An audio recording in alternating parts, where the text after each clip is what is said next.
to know, how did you deal with that feeling? Like, how did you deal with the idea? And I know you're saying it flippantly in conversation, but like, how did you deal with the pressure and the idea that you failed to reconcile what was happening between the two of them? I think it took me years to accept that and to feel that way. Because I think when you're a kid, it's what you said, you just accept that this is normality. So when I was a kid, I didn't even think of it. So this is normal. Parents don't get along. I want to help my mom out. I'm a good son. I want to help my dad out. You know, we're figuring it out. And I'd probably say I spent a good part of like, at least my adult life. So say from, well, maybe not even adult, maybe since I was 10, like maybe from 10 to 21, like probably 11 years trying to fix that and trying to think I could fix that or that we could improve it. And while things got better. Sorry, just to interrupt you. To your point, because you were trying to create the safety. Because as a child, I feel like there are few things that make you feel less safe than your two parental figures. You know, sorry, but carry on. No, it's please. interesting. No, I'm just saying, going back to the safety that you were saying, you were trying to make your world because safe. Love didn't work. It didn't matter how many Valentine's days there were. It didn't matter how many romantic gestures. It didn't matter saying I love you or a love letter.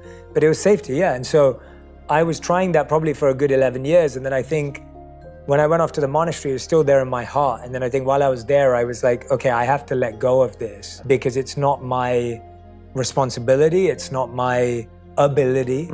I don't have the powers to fix this. And that's okay.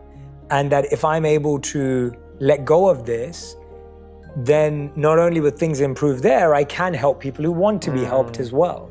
And I think that was a whole, like, probably like a 15-year journey to get to that, because otherwise you hold it as your, your responsibility. Like, this is my job almost. Yeah, and I think that's what many of us have done is we have been burdened with, and oftentimes subconsciously, a job or a role that our parents didn't realize they were burdening us with.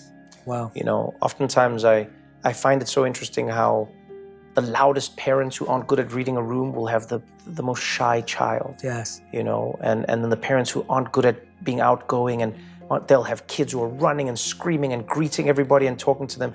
Because there's this interesting thing that happens in nature where I feel like, you know, the child tries to correct for what the parent may be lacking. Wow. You know? So true. And it's really fascinating that you say that. Yeah, because what happens is over time, you get to an age where then you have to take off, you know, that armor, take off that cape, take off that designation. That designation, yes. And understand that now you've lived that, you've gained the tools from it. It's become a lot of who you are today, but you have to let it go. And that I find is terrifying, because the only thing scarier than accepting who we are is accepting that we don't know who we are going to be when we let go of the things that have made us who we are today. Yeah. And that's that not knowing, as simple as leaving a party early. It's that same feeling of discomfort of like, did I make the right choice? Like, if I stayed here, would it have? If I kept that role, would it have? And I was talking to a client the other day, and she said something really interesting. She was saying, I just never grew up with an opinion. She goes, I've just never really had an opinion. And I've known her for some time, so it was a fairly, it was a progressed conversation. It wasn't the first time. And we were talking about that. She was saying, well, I've never really had an opinion on this or that. And so when people ask me what I want to do, or when my partner asks me what I want to do, I kind of like go along with it. But now I'm starting to question, like, am I living my life or someone else's? Right.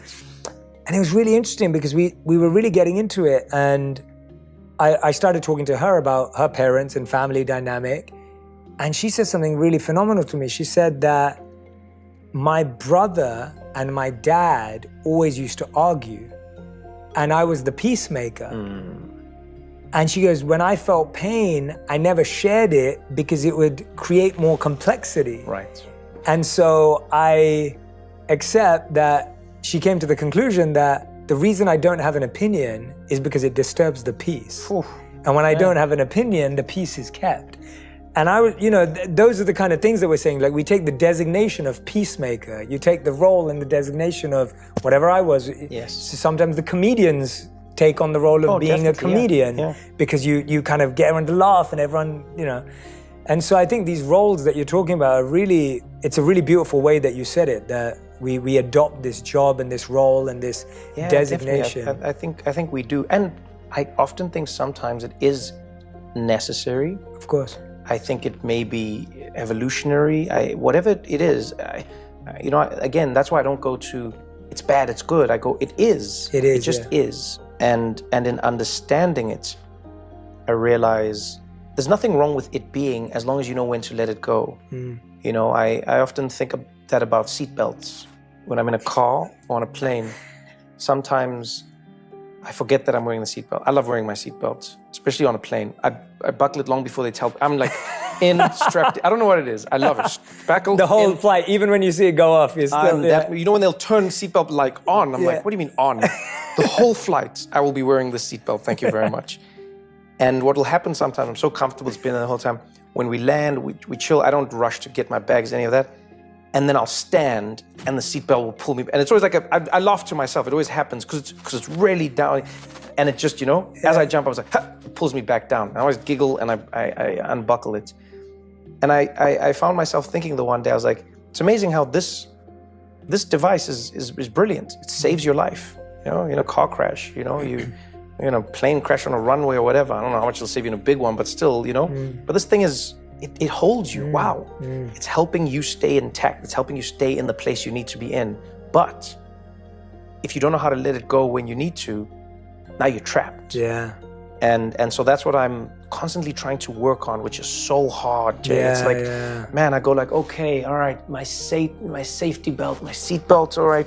It might be my personality, it might be the way I see the world, it might be how I've learned to interact with others, it might be anything, how I eat, how I think, what I do, what I don't, what I love, what I will, all these things. And I get that. And I'm always just trying to ask myself, like, okay, all right, is this still your seatbelt? Or has it now become a trapping?